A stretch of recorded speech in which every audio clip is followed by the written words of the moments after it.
genetik dan dimiliki oleh divisi Zygomicota. Nah, contohnya ada pada jamur Rhizopus. Nah, coba kalian perhatikan gambar ya. Kita akan membahas bagian-bagian dari jamur Rhizopus ini. Yang A, bagian A itu adalah rhizoid. Rhizoid adalah bentuk hifa yang menyerupai akar, digunakan untuk menembus substrat dan menyerap makanan. Kemudian bagian yang B itu adalah stolon, bentuk hifa yang berada di permukaan substrat. Kemudian yang C adalah sporangiofor, bentuk hifa yang berupa tangkai, terdapat sporangium.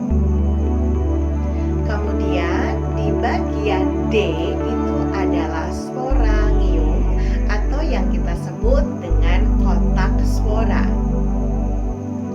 Nah, selanjutnya di bagian yang E kita sebut sebagai sporangiospora atau aplanospora, merupakan spora aseksual Zygomicota.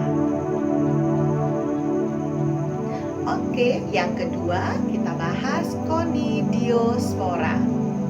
Conidiospora merupakan struktur tubuh vegetatif atau aseksual yang memiliki hifa bersepta dan dimiliki oleh divisi Ascomycota dan Basidiomycota. Nah, ini adalah contoh dari Conidiospora. Nah, sekarang kita akan bahas bagian-bagian dari struktur tubuh Conidiospora. Bagian A itu adalah rhizoid, kemudian bagian B adalah stolon, bagian D, C adalah conidiofor yang merupakan tangkai dari Conidiospora. Kemudian di bagian D itu ada conidia, adalah tempat spora aseksual dimatangkan. Kemudian yang bagian E adalah Conidiospora yang merupakan spora aseksual Ascomycota dan Basidiomycota. Selanjutnya kita akan membahas reproduksi generatif atau secara seksual.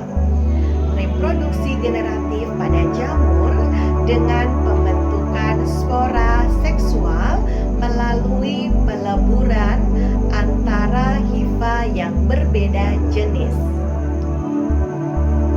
Nah, kita lihat gambar ya, ini adalah reproduksi seksual.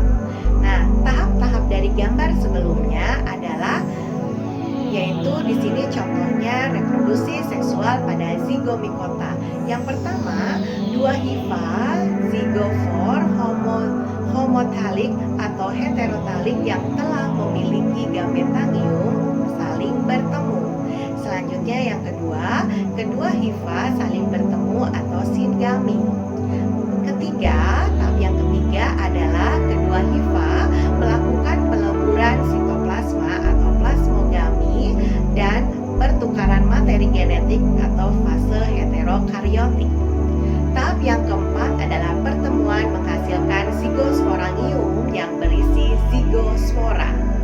Tahap yang kelima, zygospora yang siap untuk disebar mengalami perkecambahan atau germinasi dan peleburan materi genetik atau karyogami.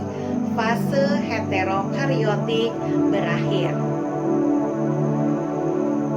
Selanjutnya, tahap yang keenam, zygospora berkembang menjadi hifa dan terjadi reproduksi aseksual oleh sporangiospora.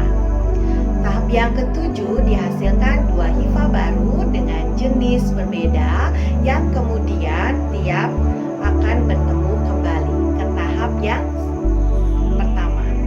Oke, demikian tadi materi tentang reproduksi jamur. Selanjutnya kita akan bahas klasifikasi jamur. Jangan lupa like, share, and subscribe ya. Terima kasih. Wassalamualaikum warahmatullahi wabarakatuh.